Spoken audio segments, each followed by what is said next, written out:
Welcome to a lesson on solving for time in the annuity and loan formulas using common logarithms. This lesson does assume you've already watched the video on how to solve exponential equations using common logarithms. Often, we are interested in how long it will take to accumulate money or how long we need to extend a loan to bring payments down to a reasonable level. This requires solving for time in the annuity or loan formulas, which we see here below. In both cases, capital N is time in years. To solve for n, we'll use logarithms. More specifically, we'll be using common logarithms.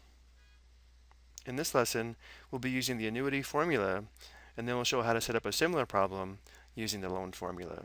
Let's begin by reviewing what the variables represent in the annuity formula. P sub n is the balance in the account after n years. D is the regular deposit, or deposit every time period. R is the annual interest rate as a decimal, and K is the number of compounding periods in 1 year. Let's take a look at our example.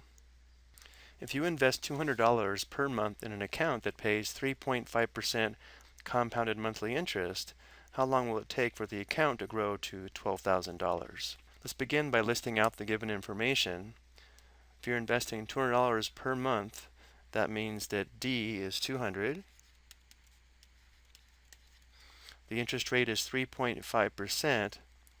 As a decimal, that would be 0.035, which is R. Interest is compounded monthly, and since there are 12 months in a year, K is 12. We want to know how long it will take for the account to grow to $12,000, so P sub n would be 12,000. We don't know the time, so we're trying to solve for n. And now we'll sub these values into our equation and then solve for n. So notice that D is equal to 200, K is equal to 12, which occurs here, here, and here. R is equal to 0.035, which is here and here. And P sub n is equal to 12,000. So again, our goal here is to solve this for n, and because n is in the exponent, this is why we need logarithms to solve this equation.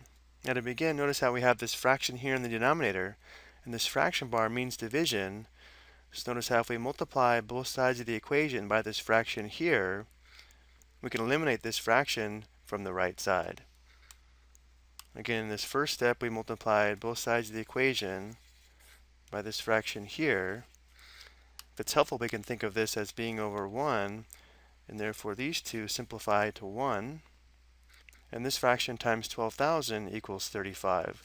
Let's just verify that. We have 0.035 divided by 12, and then times 12,000.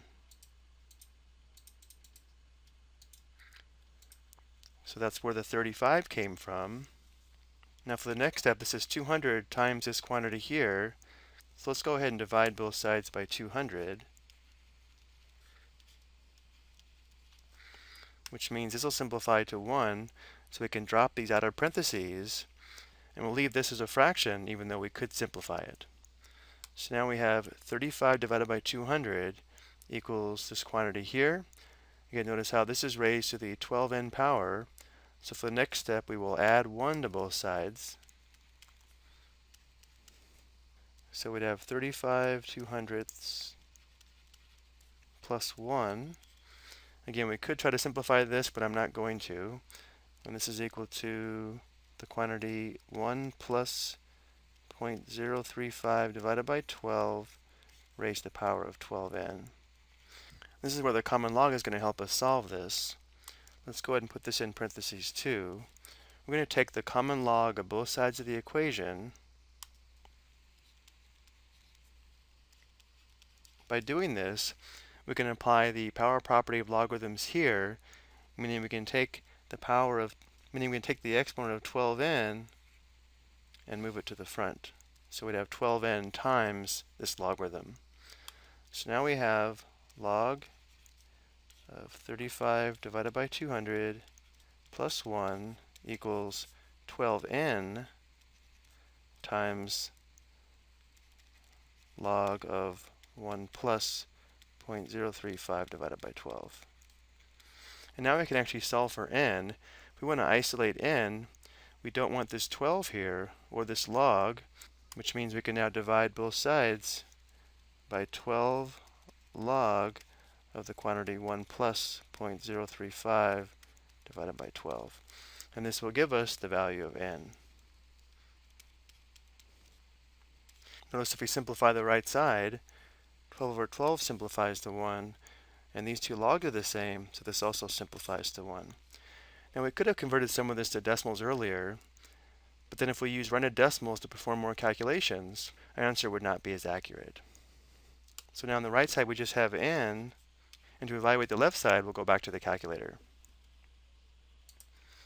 We do want to put the entire numerator and denominator in its own set of parentheses, so we'll have an open parenthesis, common log, which is here, and then we have 35 divided by 200 plus 1.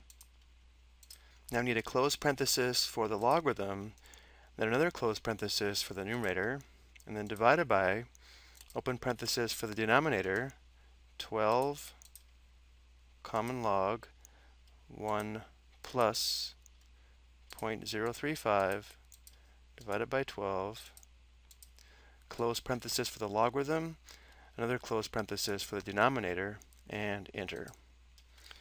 So if we round to the nearest tenth, we can say this would take approximately 4.6 years.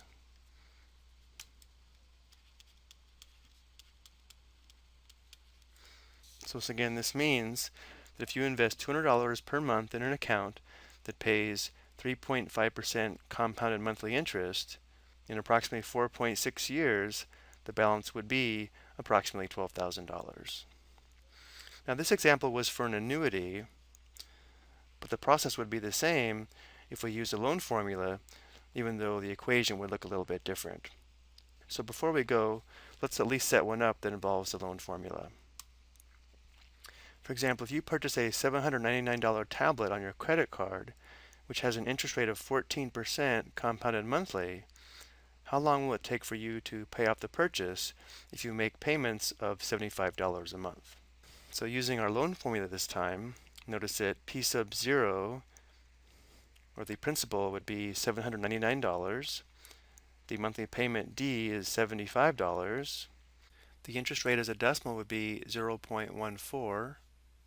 And because the interest is compounded monthly and there's 12 months in a year, K is 12.